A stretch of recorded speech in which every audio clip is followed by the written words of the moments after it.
We are live, so we will start, call to order our school committee meeting for September 8th, 2022, and we'll start with the pledge. I pledge allegiance to the flag of the United States of America and to the republic for which it stands, one nation, under God, indivisible, with liberty and justice for all.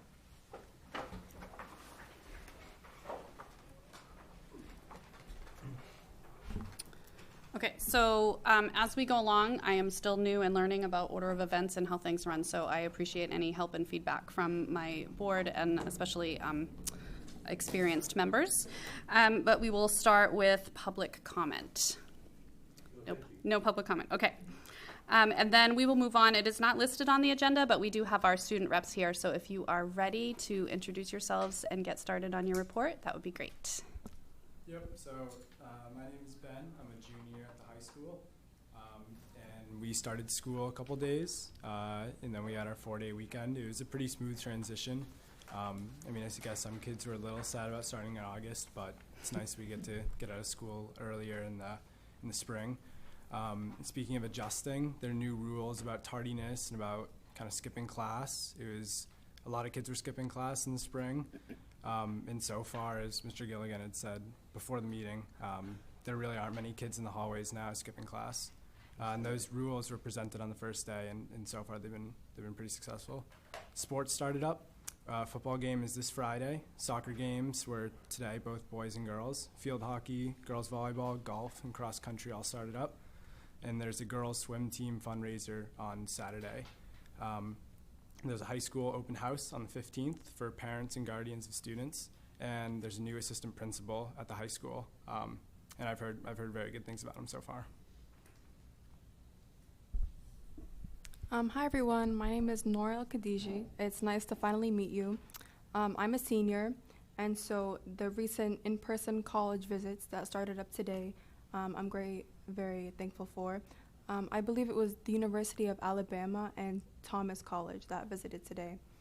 And as for clubs, many of them have started up, such as just off the top of my head, I know the Photography Club, the Asian Pacific Islanders, Environmental, Math Team, and so on. And then later on, the Drama Guild and the Photography Club. As for the overall feel of the school, it's still pretty slow. As Ben mentioned, like people are starting to have fundraisers and clubs are starting to meet, so I think it's starting to finally pick up for the year. And that's all I have for today, but we're welcome to answer any questions you have. Great, thank you. Welcome. Thank you. Do we want to start? Helen, do you have any questions? Sure. What are some of your interests? It's always nice to know, if you're on cross country and you're telling us about swimming, we know, something about you. That would be nice to know. So Ben and I actually knew each other earlier from the debate team. And then me personally, I'm part of the Muslim Student Association and the UNICEF Club, so I like those types of like humanity sorts of activities. As for Ben? Thanks. Yeah, so we met in debate club. We've been part of that for all the time that we've been in high school, respectively. And then we're starting up a Jewish student union that I'll be a co-president of. I've been active in the student council and in the science team, and I play tennis in the spring. So there's just a couple of the things I do around the school. Thank you. Great. Andrew, do you have any questions? Not tonight. Okay. All right. Joe? None tonight. None tonight. Holly? No, thank you for coming here. Yeah, it's nice to see you in person. This is great. Yeah. And I hope that your school year is starting off really well and all the things that are supposed to happen are happening and everything feels good, right? Thank you. Yeah. We're thrilled Good to job. meet you. Yeah, sorry. No, you're good.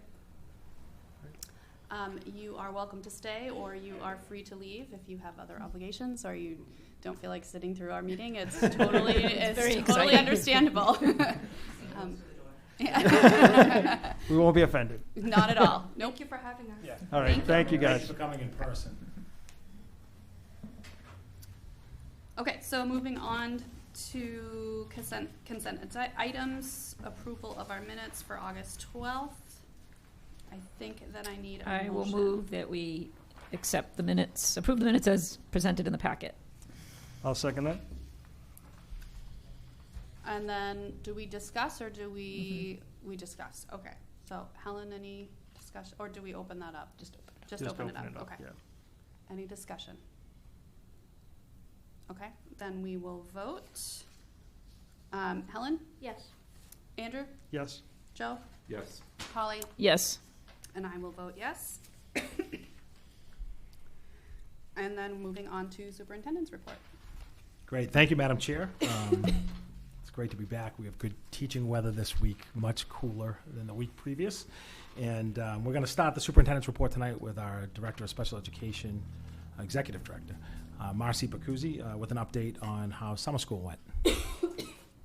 Summer school, as usual, was a success because we have amazing teachers here who consistently come back summer after summer and dedicate their time over the summer, which is pretty amazing. And then, you know, a little begging and pleading got us, I think, to a full staff. But we definitely started out a little behind in staffing, which was a little problematic. But again, through just some great educators that we have here, I think it all ended up working itself out pretty successfully. So we did have a little bit, we tried a couple of new initiatives around a more intensive reading program. And I think that was a little bit challenging for parents who have a lot of camp programs. Summer school, as far as like extended school year tutoring, is challenging for families who want to have who choose to go to camp, obviously, over the summer. So it's a hard choice for families to make.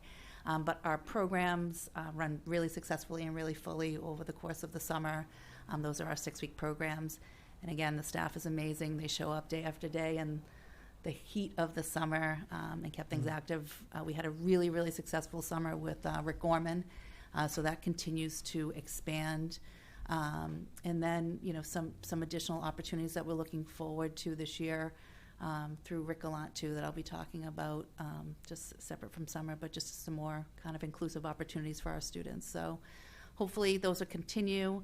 Every year I'm dedicated to getting information out earlier. Again, staffing was a little bit of a challenge this year, but everyone pulled through at the end. So it was a successful summer.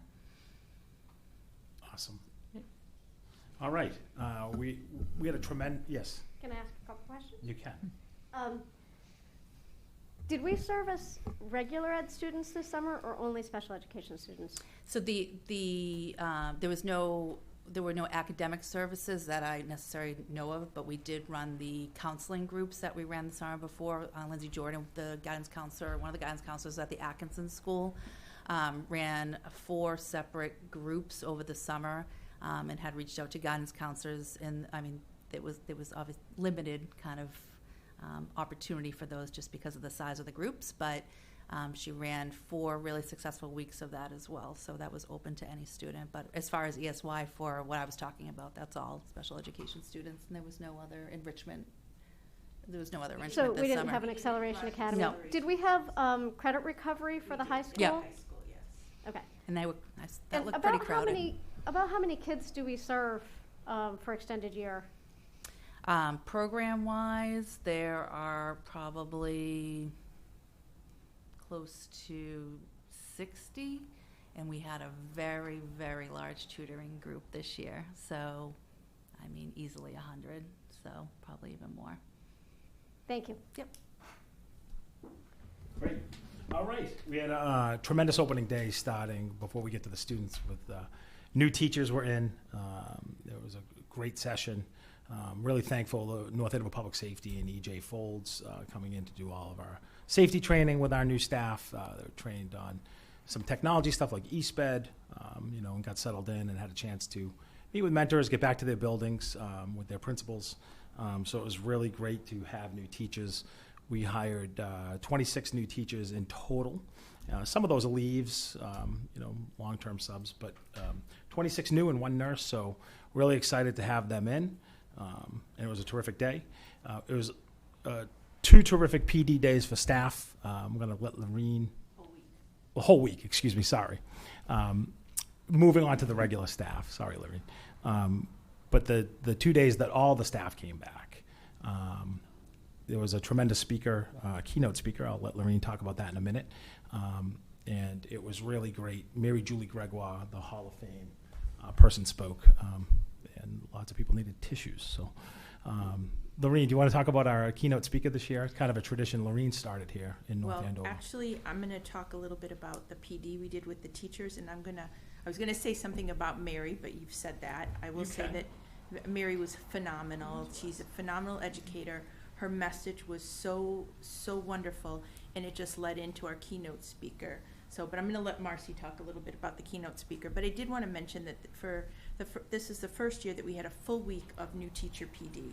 So I think some of you who've been here for a while know that a few years back we started PD for new teachers, primarily elementary, because our part of our strategic plan is a consistent and rigorous curriculum, so consistent across the elementary schools.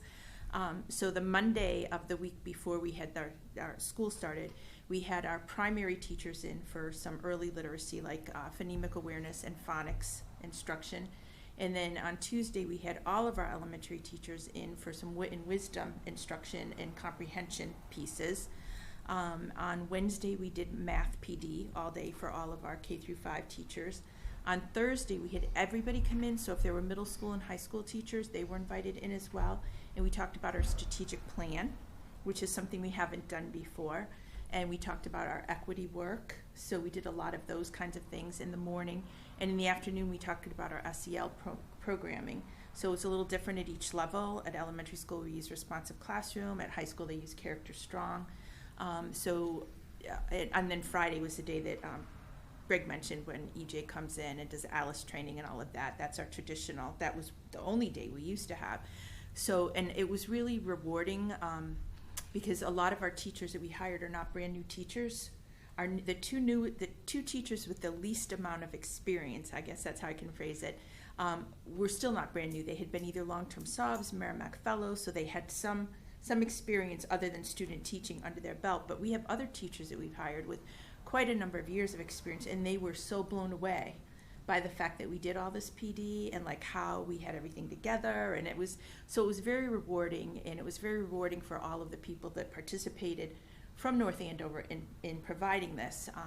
So just, again, I had sent them all a thank you at the end of that week, but our whole curriculum team, our responsive classroom facilitators, that was part of our recovery budget that we continued into this year.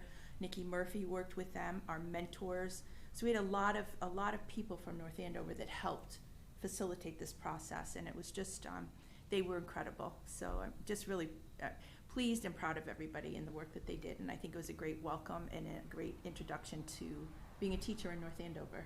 So and then as Greg said, we had 2 opening days that were very good. The first day was all building based, and the second day was when we had our big celebration, everybody together.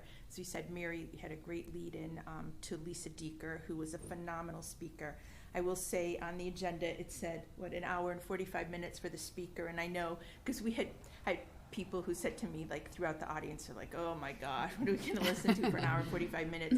And then they were saying when she was done, it's like, oh my God, she's done? We want to hear more. So, and to get a standing ovation from pre-K to 12 teachers, like anyone teacher, you know that I just takes got something. chills.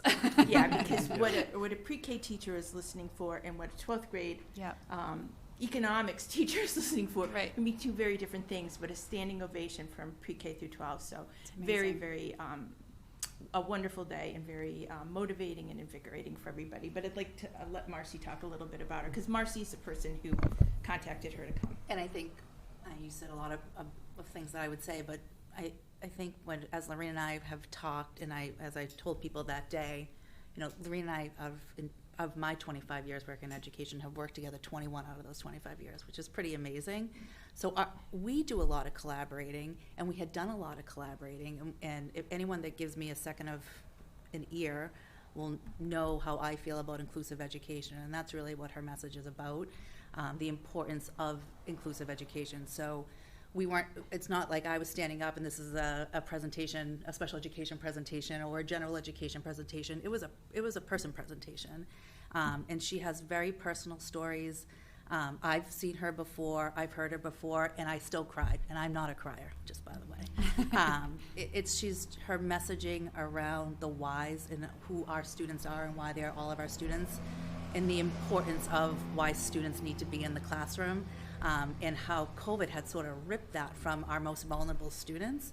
So I think it got a lot of teachers rethinking, because I do think it's always part of what we do as educators, but I think we lost it a little bit. Again, another unintended consequence of COVID was just sort of increasing pull-out services for some of our most vulnerable students, and that's not going to get them where they need to get. So it was a really, really important message for people to hear at the start of the year. It's an really important message for me, and it's going to be a continuation of some of the conversations that we have. So Lisa also does a PD with her son, and so we're going to do that for CPAC. So that will be another nice opportunity for parents to hear that same message, because I do think there is oftentimes this misunderstanding that more is more, and more is not always more. And so I think that's hard for a lot of people to understandably hard for a lot of people to understand. So, she's just her message is inspiring and very thoughtful. So we were happy to have her, and I would encourage, if you hear other people or for your own schools, like, she's a great person to have. Terrific. Go ahead. Yeah, absolutely. Would be an opportunity. I love that, by the way. And the CPAC parents, I think, would embrace it. It would be great. Yep. Is there an opportunity for the gen ed parents, maybe the ones who are like, well, I don't want that kid in my kid's class Yeah. because now that he's a disruption, or Yeah. I want my child to move to a different class. Yeah. I hear that, unfortunately. And you're right. So I think that's a really nice idea. I was actually speaking to Courtney Pham on that same note. She the SEAL Foundation, which is a local foundation, a local organization. They have a simulation activity that she wanted to bring into CPAC. It looks super interesting, and I was like, I feel like special education parents don't necessarily need a simulate. Like, I think it's a great idea, and what we likely will do it. But to that exact same point, it's like the missed message we need to expand that message. So. The Lisa Deeker thing, I was going to speak to, and I'm gonna call it NAPRIN, but remind me her name. Lisa Lisa Roberts. Roberts. So I was going to connect with her about that as well, because I think that would be a nice collaboration. And the message, when you talk about general ed parents, the reason Marcy and I stood up together was around our strategic plan, inclusion of all students. So it's not, you guys know my background is special ed too, but it's not just about our special ed students. It's about our student who comes in whose family is going through a crisis. It's our student who is learning to speak English and came from another country. It's our student who has struggled to learn to read. It's all of our students, not just special ed students. And how do we include all of our students in our classrooms and look at each student as an individual and figure out how we're going to have that relationship and make that time successful for them. So that was really, we were trying to be very visual about the fact that it was the two of us. It was not just special ed or not just general ed, because some elementary people know I was a special ed person, but I'm not sure all people in the district know that. So, and she gave us a plethora, hundreds of pages of resources that we can't just, that will be our next thing to work on. Too much to blast out to people, but definitely for us to sort of sift through. And we talked about doing some after-school PD around that and bringing that back into the schools. So it was a really, really positive message for the start of the year.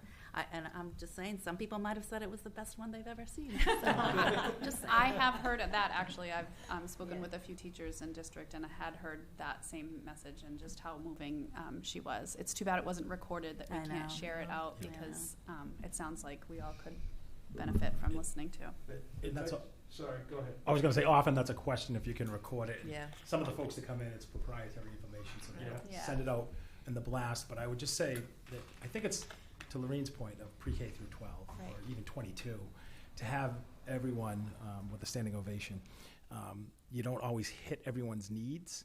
And I think the nice kind of tradition that Lorraine started when she came on as assistant superintendent with the team here is she brings people in that people can take something that day with them into their classroom to be reflective and consider that makes a difference right away, not only in the short term, but then bringing it for the future too. So really nice job.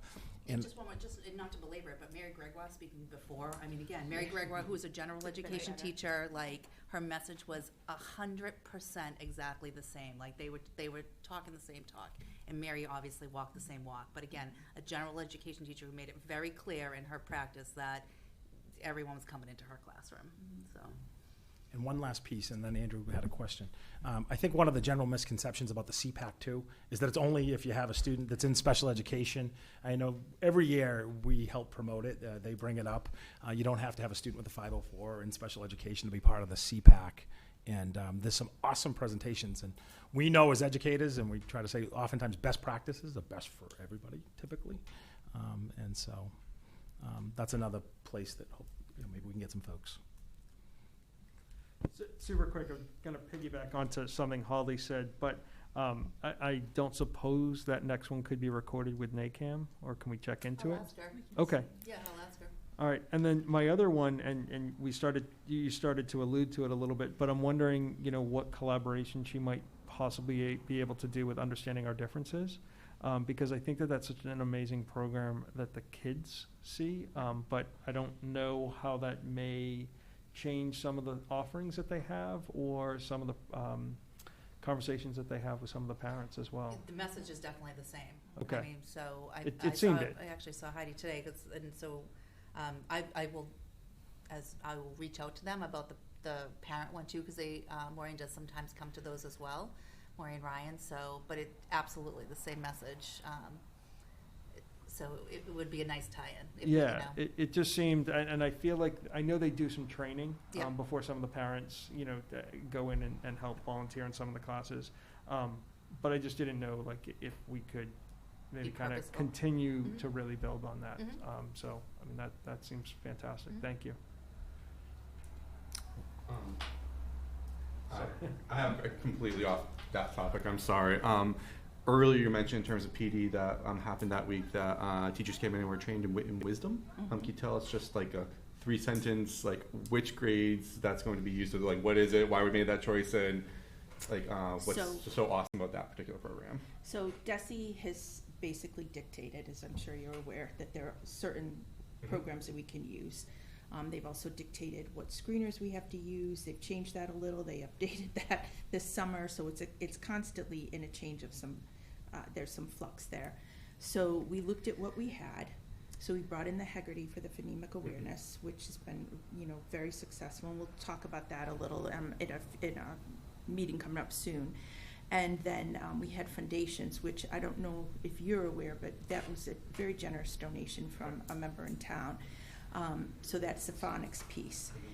Then last year we also purchased some geodes to help with that reading piece that matches the Foundations. Wit and Wisdom matched all of those things. None of the programs are perfect. Right. They all have their issues. We spent some time talking to other districts about what they have used, districts that used Wit and Wisdom, because that was really the easiest to fit. We didn't want to throw out everything we had already done and everything that teachers had some expertise at and that were actually still okay with DESE. So Wit and Wisdom was the easiest to fit, to bring in as a resource. So this year now is a year that we thought we would have some teachers who wanted to try it. We have almost all of our teachers who want to try it. So it has become a much bigger thing than we had anticipated. So it's a lot of work. There were PD sessions over the summer. We actually spent time in the spring because the other thing we're working on is more assessment other than like the MAP assessment in math. So we spent some time and presented to all the elementary principals what those changes were in literacy, DESE's expectations in math, what the process was in terms of looking at what we had and what was going to fit and not like blow up everything. So that's basically where we're at. We also, I didn't mention this, but the week that all the teachers were here for PD, we spent 2 mornings, Marcy and I spent some time, Jim came over, we had all the elementary principals plus George one day, And then all the elementary principals another day and talking about a number of issues, and one of those was another recap on wit and wisdom, because they need to be able to know what's going on and support their teachers. So the past couple of years with COVID, I feel like a lot of the instruction and curriculum we have taken off of principals, and in many ways the whole scope and sequence documents that we developed were to help support teachers when they were kind of in crisis mode trying to do what they did. Now, last Thursday I sent out a new web page with all of that to teachers, and I got some nice responses back. It's, many people find it very helpful, but we're really looking to get principals back into looking at all that curriculum, understanding what's going on, understanding the expectations and all of that, and they have been wonderful. So I have to say it was an exciting time. There's a lot of good things going on, and people are invested and want to know. So. And is that K to 5 or just 3 to 5 for the K through 5? K to 5? Yeah. Fantastic. Thank you. Yeah. Appreciate it. Yeah. I just want to add, one of the consistent messages when we were making the rounds before school started that I heard from elementary teachers were how well Lorene and the team teed this up for them, and they really felt like they could hit the ground running because of all the work that was done prior to. That's kind of where my mind was going is, well, I guess it's more for the new teacher. It was new teachers for the week-long PD, but were you able to get any kind of data from them or reflection or feedback from them about that? Because I feel like that would be some... About the trainings that week? Yeah. Yeah, we did. You did? Actually, we do. Yeah, we do. Yep. We did send out a survey, and they shared that information. Good. Yeah. Yeah, okay. Yes. Madam Chair. Oh, sorry. Super quiet. I apologize. I didn't Sorry, I keep raising my hand. We've all got, it's I'm exciting. sorry. There's a lot of conversation going on. I have a couple questions. One, we use responsive classroom at the elementary, character strong at the high school. Do we have a curriculum that we use at the middle school? Did I miss you saying that? So it's not a curriculum that's named like responsive classroom or character strong. They are looking at some ideas. They do some work during their class advisory, and Caroline Beasley sends out a lot of that information. I see it because I get the emails. So they do some work there. Caroline also was interested in responsive classroom, so she came to some of the PD that we had around that, and that's a conversation, but it's not, there are different structures at the middle school, so we have to work through various other kinds of things in order to have anything like that happen. And are we still doing the ADL work at the middle school? They are, yeah. They don't, a couple of years ago, or about a year ago, they decided that they could handle it themselves. They had a lot of training, but that is continuing. And hopefully, now that things are back to normal, we're going to have more of the race amity work happening again. And we had the middle schoolers come in conjunction with the race amity kids. So hopefully we'll get some of those things going now that we're back. Thank you. And then I know for the last couple of summers you had a whole lot of optional PD that was online for all the teachers. Is that still available to folks, or is that? We did have PD. We had some book studies, some different options this summer, some of the wit and wisdom pieces for people just to come in with a coach and unpack some of the stuff and look at how they're going to start their Module 0, the first module, so how they're going to start that, how they're going to set up their focus walls, things like that. So yeah, we did, and we are going to have a fall one out in about a week and a half, and then we'll do winter and spring again. Terrific. Yeah, so we've continued that. Thank you. And then finally, I would just say I had the privilege of being there for the keynote speaker. And I think what's really important to recognize is the reason that an hour and 45 minutes went so quickly was that it was not a lecture.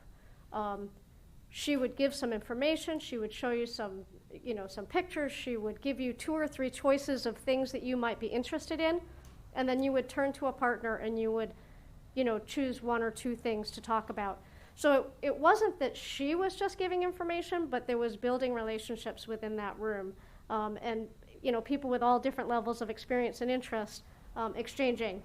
So it was really, I feel like it was a tremendous builder between colleagues, as well as, a million choices of things, as you say, you could try tomorrow. Things I tried at the dinner table. So, thank you. The whole team has done an amazing job, and it keeps getting better each year. So really important. And then we had opening day for students. I think that very typical. I might have Dr. Mealy talk. He's seen this a lot over the years with traffic and buses, how it goes. But it was a smooth opening for students. We did have a couple fire alarms go off. I think one was cobwebs and one was some dust, and one might have been water pressure. A slight dip. Nothing wrong with the system, but it's always exciting to have an inadvertent fire alarm on the first day. I know the principals sent out notices. For the most part, I think that folks just around town, as someone who doesn't live very far from this office, and I say, oh my word, like there's traffic in downtown, when you're not far away. It takes a few weeks for the rhythm of school, kind of people to get back to that routine. I think even more so, after a year when, with COVID and all those things that hit. I think last year we kind of got back into the swing of things. And so I think, those types of things will work themselves out. And before I turn it over to Jim for any other updates, kindergarten started this week on Tuesday. And I drove by the middle school at 8:30, and there was no line down the right side. And I was like, wow, that's pretty impressive because, they start at like 8:35. And then preschool had orientation that day and started the following day. So really all reports from the schools are a smooth start. And I think it's just, the few things I heard is a little bit with the traffic. But that will settle in. Dr. Mealy, anything on transportation or traffic or facilities? Relatively speaking, this is the start of my 14th year, so I have some reference, and this year's has started smoother than most. You always have some blips and, late buses and people getting used to things, but so far so good, yeah. Thanks, Dr. J. All right, Ms. Marks. Upcoming review of data. I know this is brief, but it's a good preview. We are planning to have principals in to talk about the end of the year data. Remember, by the time that we got it all collated, and actually we had a meeting today, and some of our DIBELS stuff, we know what the results are, but they weren't in the data studio the way they needed to be, so we're still messing with some of that. But we plan to do that the first meeting in October. I wanted principals to have a chance to get school started, and then they all have open houses around our next school committee meeting. So I had said October 6th, but I don't know whether that date is going to need to change or not. So we can work with whatever. Yeah. I think we had discussed changing it, but I don't know that we haven't confirmed that. I don't think yet. So we're planning for whenever the first meeting in October is. Okay. Right. Great. And I just end with it was great, really thoughtful of our two student reps to come in person tonight. They thought that was important for this first meeting. So Ben and Nora are really impressive young folks coming today. And that is it for the superintendent's report. Thank you. So for the chair's report, yeah. Quick question. So one thing that you mentioned was just the new teachers that were hired. And one of the things that we hear, I'm not sure how much we hear in Massachusetts, but we certainly hear lots of communities where they can't fill the teaching vacancies that they have. So I think I heard you say 26 new teachers, 1 new nurse. I didn't hear anything about teaching assistants, so I'm wondering if you know that. If you don't, it's okay. Next week is fine. But then I'm curious what vacancies, if we have any, what are out there. What we teaching assistants, if you want me to talk about a little bit. Yeah, I mean, we're right now in terms of our teaching staff, we're staffed, and that is very different than even a lot of local communities. I'm not sure if Boston ever made the deadline coming up, but I think Boston was over 500 teachers a week before school that they needed to hire. And I know locally they've had a tough time filling spots, in area cities and towns. But in terms of some of the open positions, they're more special education. But what I didn't mention is that we hired 2 interim assistant principals, 1 at the middle school, 1 at the high school. We hired roughly 30 TAs across the entire district, 1 custodian and 4 administrative assistants. And that's somewhat the regular turnover. But that's where we are. And some of the openings in terms of special education teaching assistants. Yeah, and it's not many. Lorraine asked me today, just as we were walking in here tonight, actually, if someone that she knew was looking for a special education teacher. And I said, if I had one, I would actually lock them in my closet until I needed them. I wouldn't give them away. But teachers, we're fully staffed. We have one BCBA, Deb Swenson, one of our amazing BCBAs in the district, who has worked for, I'll just say many, many years in the RISE program at Franklin School, has been a district BCBA for the last few years, and she decided that there was an opening for her prior position, and so she went back into the classroom. So we are filling that position with, we have a couple of wonderful candidates, so that should be relatively soon. And that is the only special education position that we're looking for right now. That's Teaching outstanding. assistants, teaching assistants, we're I think we're short for at the high school, so that's been a little tough. Okay. But in the grand scheme of things, again, the testament to our staff here, we had a teaching assistant from the middle school go up to the high school on the first 2 days of school because it was a program that she transitioned students from middle school to high school, so she left her kids and went up to those kids because we asked her to. So people are helping out where they can, but we are still seeking, if the audience is looking, for a couple of people at the high school. Can you remind us what BCBA stands for? Board Certified Behavior Analyst. Thank you. And then my last one, in years past, there's been a new teacher video, and I didn't see that. I don't know if we did one or not this year.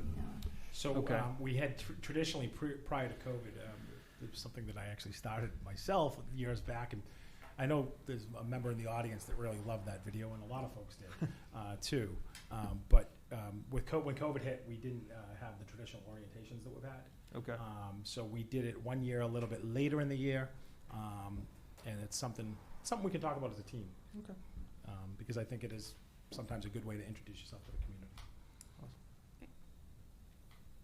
Any other questions? No, sorry. That was it. No, don't be sorry. So for the chair's report, I just kind of wanted to reflect and acknowledge where we are. So, you know, at the last few years, we all know it has been challenging, and I think that could be stated as the understatement of the century. But, you know, our staff has remained the constant in our children's lives and our students' lives. And, you know, whether it was masking or fixing the desks so that they're 6 feet apart and then 3 feet apart, and then all the different mitigation strategies and online learning and hybrid learning. And I think when you stop back to think about all the different changes, if you know, some of it you forget until you start thinking about it. And it's just amazing how the teaching staff and community and the school community has rolled with all these changes and really gone above and beyond for our students to be the constant, be the consistency in their lives, when some of them just crave that more than others. I think financially we're in one of the best positions we've ever been in, and I think we can almost say thank you to COVID for that if we want to put a little spin on it. And so if we can have that little silver lining to what we've all been through, I think that looking at the financial standing of our district, we can say that. So, and I also think that moving forward and kind of going back first and reflecting, thinking about what our priorities are, making sure and recognizing more so than I've ever heard of, making sure our students' social emotional needs are being met, because we all know they cannot learn if they are not feeling safe and secure. And I feel like in the last few years, we've really done a good job of recognizing that and putting plans in place for them. And so I think that's something to be acknowledged. And so I think just talking with other teachers and educators in my building that I work in my district and other districts in here, that knock on wood, that's the kind of the trend for the evening, things feel better.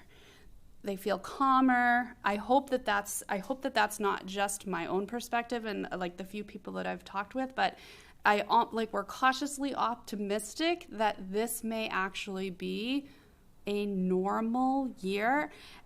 And if it is as normal as it can be, right, I think that we will all just appreciate it so much more than ever before. And that's really all I have for the chair's report this evening. I'm sure there'll be other things as we move on through the school year. Okay. Moving on to old business, and we're ahead of schedule. Just wanted to say.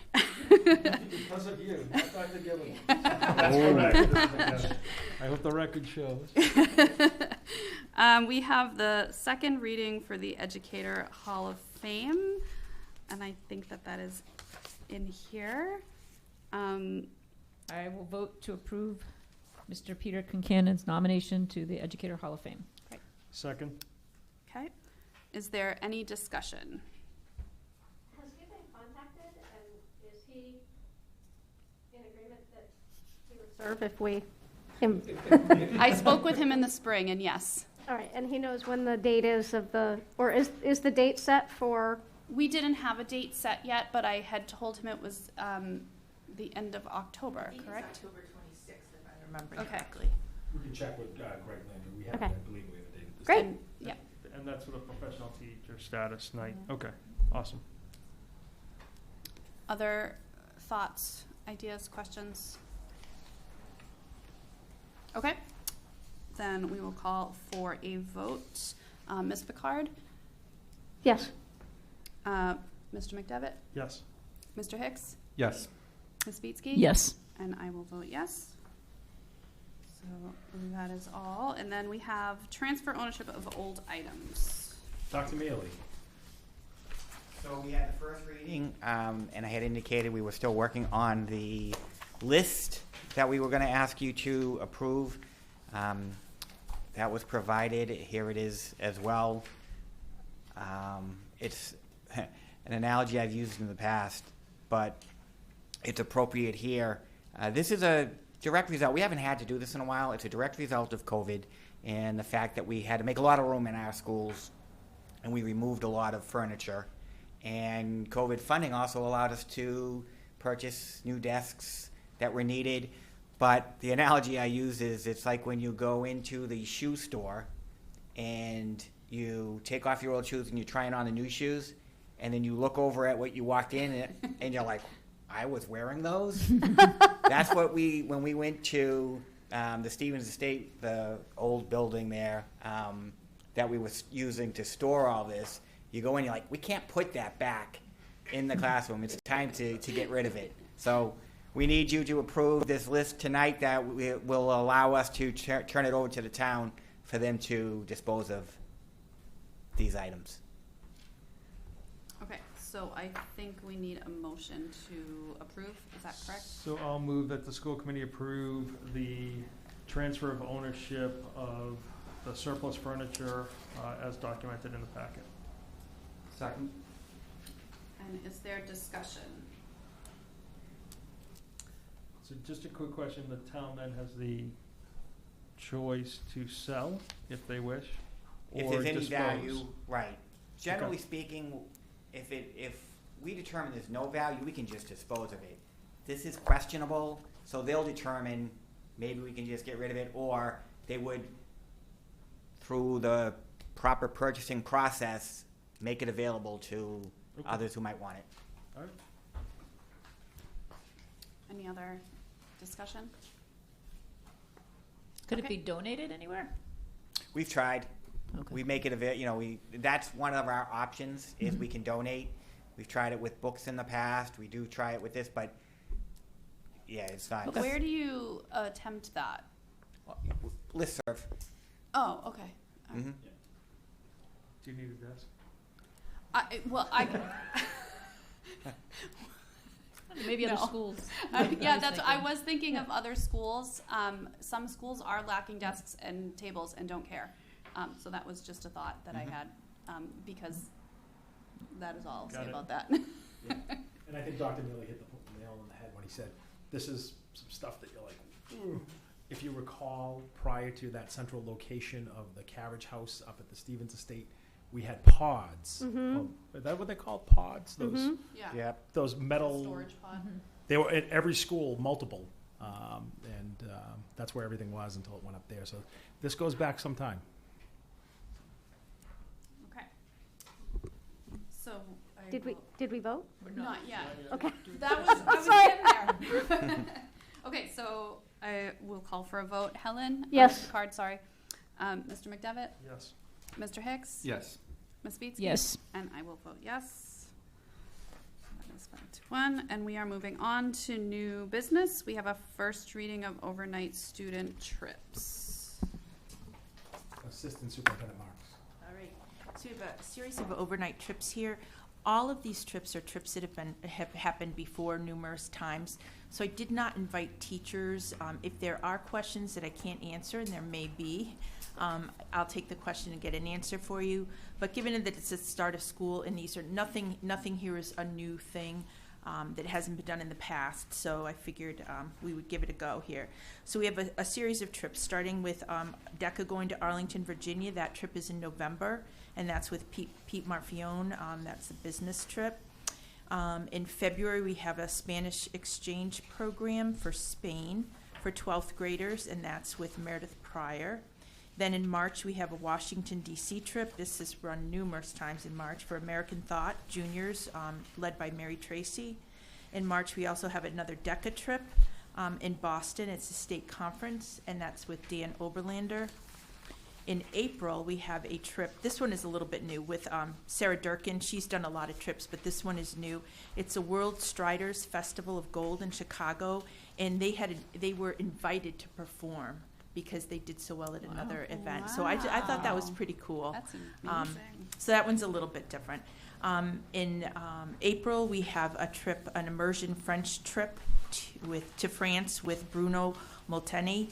And in April as well, we have another DECA trip to Florida with Pete Marfione. And the last trip there is a high school robotics with Mike Motherway to Dallas for the robotics championship.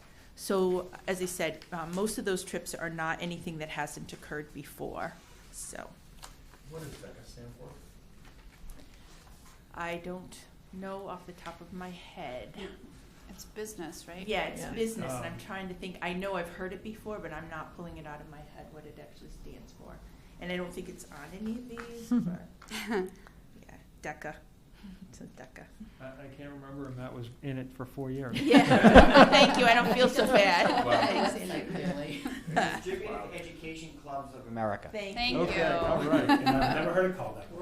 All right. Doesn't That may have been the Daily Double. Dr. Haley.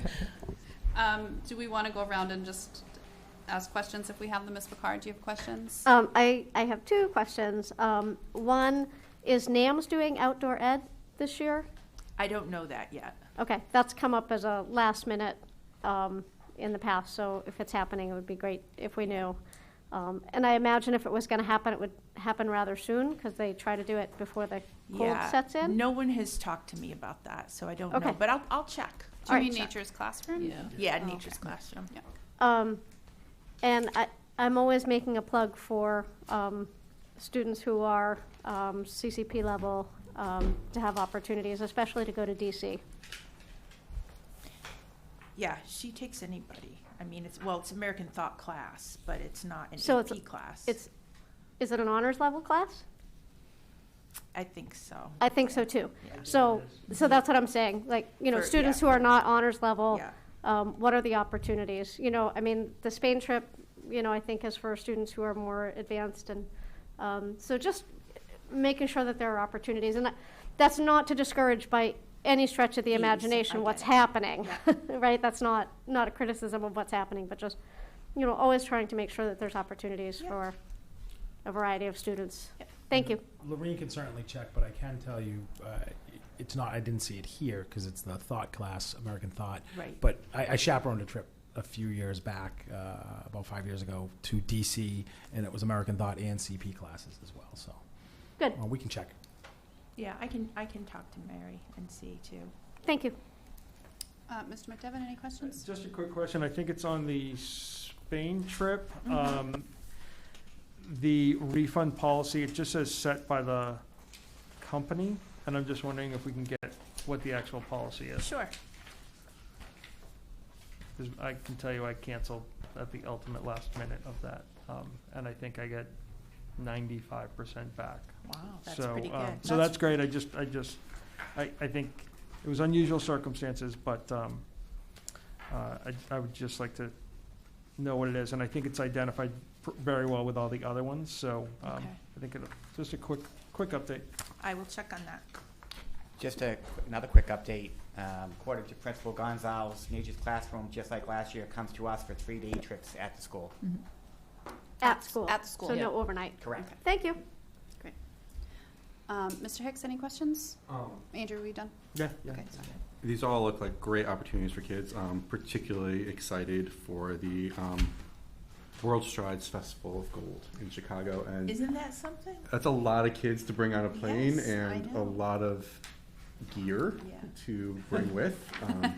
That feels like a logistical nightmare, so I hope to have fun with doing that. I'm sure the Music Association parents are going to be Gonna instrumental in help, making yeah. that That's a happen. That lot. is not an easy task, so exciting for them, though. have an Sarah opportunity to does go a perform. phenomenal job, and I guess just another little shout out, we had the national anthem sung on opening day by a cappella.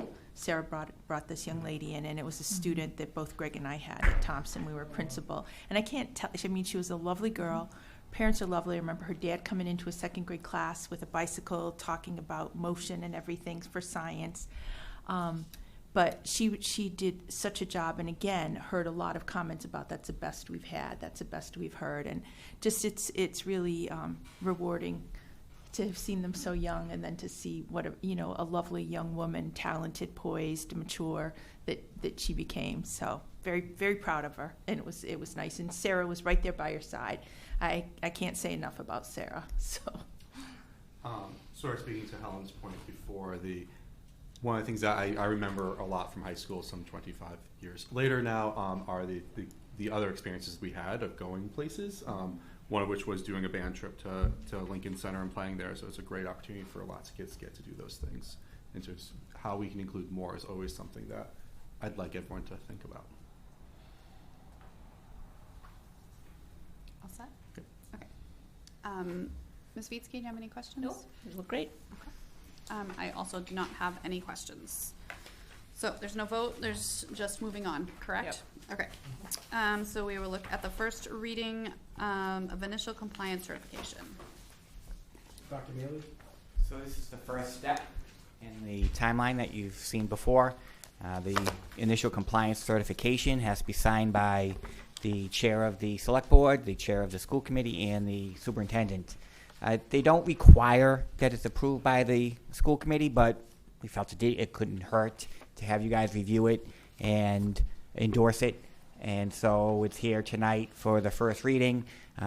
It's also being reviewed by council, which is something they suggest. We actually were on a call today with Nina Papakostas, who is our coordinator for MSBA, and she was walking us through the process. And the select board will have this on their agenda for their next meeting, I believe. And we just have to have it for this September 30th. So the meeting on the 20th, following that meeting, then superintendent and Pam can sign, and we'll have the select chair sign, and we'll be good to go. This isn't one of those things that we have to read out word for word in our meeting. No, that's a good question. When you're talking about MSBA, that's a very good question, but no, we do not have to. Yeah, I think I'm sick that night. Little bedtime reading. Any discussion? Ms. Picard, any questions, thoughts? Mr. McDevitt? No, I'm just glad to hear legal is just reviewing it, so thank you for that. Yep. Mr. Hicks? Nothing. Thank you. Ms. Vitsky? No? Okay. Okay, I think that is the last official item, and except for public comment. Is there any public comment? Okay. Member comment? Do we want to start, Helen? No, just a great start to the school year. I take my morning walk, and I went by Thompson this year, and some of you know the story. Dr. Gilligan knows the story, that my very first meeting that I ever went to at Thompson School, there was a conversation about how we could possibly get grass on the field, and it's delightful to see that we're back at that start. Great. Thank you. Andrew? Just, great summer. Really glad to hear of some of the summer work that was done with our students and then faculty and staff to help prepare them. And thank you again for all of your work, with opening day and ceremonies and welcoming the new teachers into our buildings and our classrooms and the lives of our students and families and community. And I can't tell you, I mean, I have the windows open even, you know, with some of the air conditioning going on, but, you know, when those buses start to roll down the street every day at the end of August, it is just a great sound. As a parent, I'm not sure all the kids are super excited, but I love, you know, just kind of hearing that start up again. And so I wish all of our students, faculty and staff, just a fantastic 2022 to 2023 school year. And I can't even believe I'm saying those numbers, but here we are. Great, thank you. Joe? My own two students were very excited to go back to school. And good things happened on the first day, and they came home very excited for the year already with the great relationships that the teachers have started to form with them, and that just, I know that happens across the district, and that's really wonderful to hear and see, and to have our students feel so welcomed into the space, and to have it feel like mostly normal-ish again. So Yeah, I'm excited for this year. It feels good already. It does. I agree. Thank you. Holly? No comments. Okay. And I think I've already said all of my comments in my chair's report. I will echo what Andrew had said about the summer work, and just thank you for all the work that you guys have put into that and to the opening of the school, and that really thoughtful PD for the new teachers coming in. That as a teacher who's been through those PDs, I can completely appreciate all the thought and insight that went into that. So, and I hope that everyone has a really great, smooth school year. So far, so good over here. And again, we're cautiously optimistic that it will be a normal school year, which I think we will all appreciate. Is there anything else that I've missed? Did you want to talk about the date change, or you want to do that via email? You have to have Like Google text. poll I or mean, something, like, yeah, right. Say that again? You have to have like a Google poll on availability from Michelle. Well, let's do that email then. I think that's Okay. probably easier, right? Michelle is probably watching right now, so we'll do a doodle poll. A Google doodle Doodle. poll. Yep. Okay. And see the dates, and we'll also look at the calendar for any of the open houses and things of that nature. Right. Great. Great. Okay. Then I will take a motion to adjourn. So moved. Second. And then we need to vote, correct? Okay. To discuss it. Oh. Ms. Picard? Yes. Mr. McDevitt? Yes. Mr. Hicks? Yes. Ms. Beats? Yes. And I will vote yes. We are 5-1, and I think that means we're adjourned, and that's when this comes in. 8 o'clock. All right.